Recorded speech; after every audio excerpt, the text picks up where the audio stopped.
ESPN.com rates their teams, and they're talking about the most improved teams in the NFL. Now, remember, a lot of the national guys have been very high on the Browns this year. Have you noticed that? Just a little. Yeah, a little bit. More than last year, I think. And last year was when all heck was going to break loose. All right, they've got the most improved teams. Number 1, the Miami Dolphins. You okay with that? I can believe it with Brian Flores. The way they finished the season last year, beating Belichick at New England to deny him a bye, that shows me that they're on the right path, yes. All right, what about Joe Burrow with the Cincinnati Bengals? They are number 2 in the most improved teams. That's way too generous for the Cincinnati Bengals, especially when 3 and 4 are teams such as the Buccaneers and the Colts. How about the Tampa Bay Buccaneers under Tom Brady? TB Tampa Bay, TB Tom Brady. That should be number 1 or 2. I'll buy the Dolphins, though, as number 1, but give me the Buccaneers number 2. Tom Brady still is a transcendent talent into his 40s, into his mid-40s. And Bruce Arians, with his mind and those weapons, that offense could be video game-like. How about number 4, Indianapolis Colts? Oh, absolutely. I'm buying tremendous stock in the Colts. I mean, they were an up-and-coming team, and then Andrew Luck walked away, entering the prime of his career. So they struggled last year, but to get Phil Rivers in there, and I've never been that big of a Phil Rivers fan, but he can be a dynamic player. You put him together with Frank Reich, and that offense could be explosive on the climate-controlled turf at RCA Dome. All right, the lure of the Cleveland Browns. Go ahead. Sorry, Lucas Oil. I'm sorry. Oh, yeah, right. Yeah. Cleveland Browns number 5 in this group, so they continue to impress a lot of the players out there. The inside, a lot of NFL insiders, the Cleveland Browns. You got them in about the 5th spot of improved teams. Listen, Les, you know how it is with me. I wish the Browns were nowhere to be seen on any of these preseason hype lists or any of these, data analyses.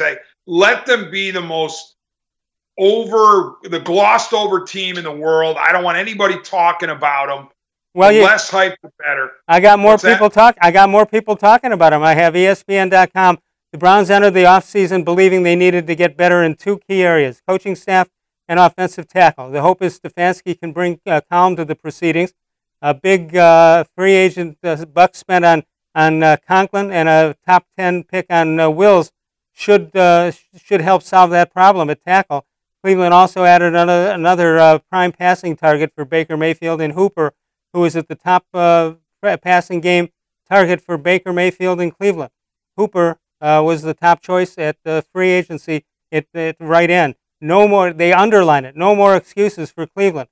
So, D-Man, are there any more excuses in Cleveland?